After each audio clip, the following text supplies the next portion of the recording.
Good morning students, welcome back to the science class. We are doing chapter 10, transport in living beings, transport of different substances in living beings. We have studied about the transport of substances in animal body and in human body, how blood helps to transport the different materials from one place to another. It transports the food, it transports the waste, it transports oxygen, etc. Now plants also need some substances to be transported. But the system of transport in plants is not so complex like in human beings. Let us see what are the substances that need to be transported in plants.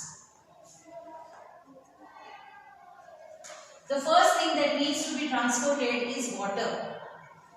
Water is absorbed by the plant through its roots and it has to reach the different parts of the plant. It has to reach the leaves which do the photosynthesis, it has to reach the stem, and each and every cell of the plant requires water.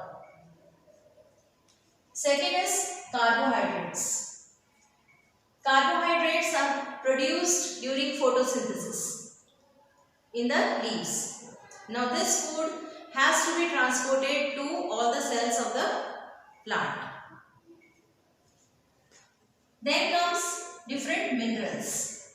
Plants require different minerals for their growth. These are transported along with the water to different parts of the plant. And lastly, plants need to transport the waste material from the cells towards the outer environment. Also, oxygen and carbon dioxide have to be transported, but that occurs through the stomata. The exchange of these oxygen and carbon dioxide occurs through stomata and lenticels present in the plant. In the plant, the transport system is much simpler than in human beings. It is called the vascular system, and the tissues responsible for transport are called vascular tissues. The vascular tissues are of two types, xylem and phloem. Xylem is responsible for transporting water and phloem is responsible for transporting the food. The roots of the plant, they have tiny structures called root hair. These root hair, they are single celled structures and they absorb water from the soil and they transport it to the neighboring cells. The water gets absorbed by the neighboring cells till it reaches the xylem tissue. Once it reaches the xylem tissues are present in root, stem as well as in the leaves. So, and they act like a pipeline. The roots hair which absorbs the water, transports it to the cells, and the xylem tissue along with the water carries the minerals and water to the stem and the leaves and various parts of the plant. So, we can say that the transport of water and minerals occurs through xylem. Now, where is this xylem located in the plant?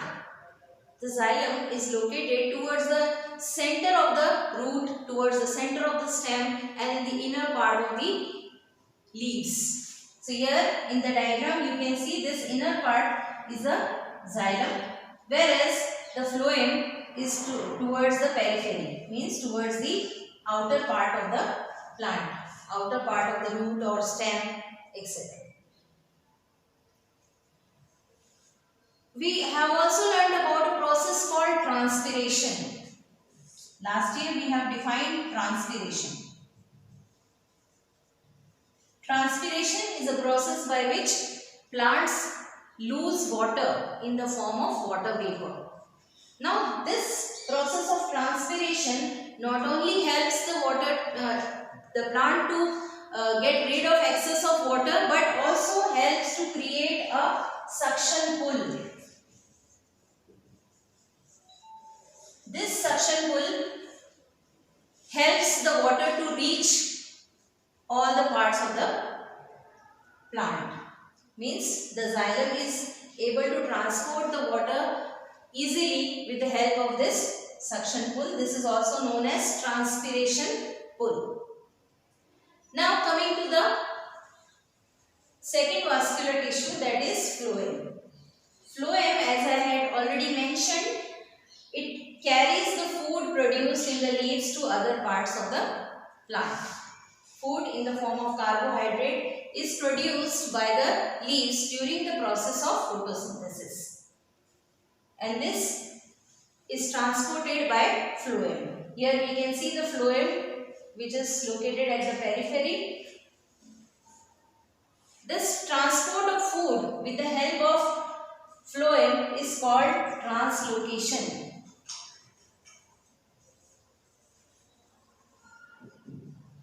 The process of transfer of food from the leaves to the different parts of the plant is called translocation. So children, there are two types of vascular tissues, xylem and phloem. Xylem helps in transport of water and phloem transports the food.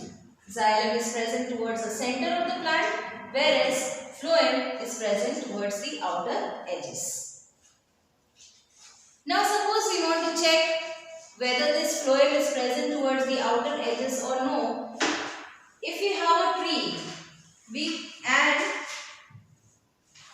make a cut over here on the bark of the tree and wait for some days, for a week or 15 days, you will see that this part will become swollen. That means because the leaves are producing the food is unable to get transferred from here to here because we have already removed the phloem from here. So the food gets accumulated over here.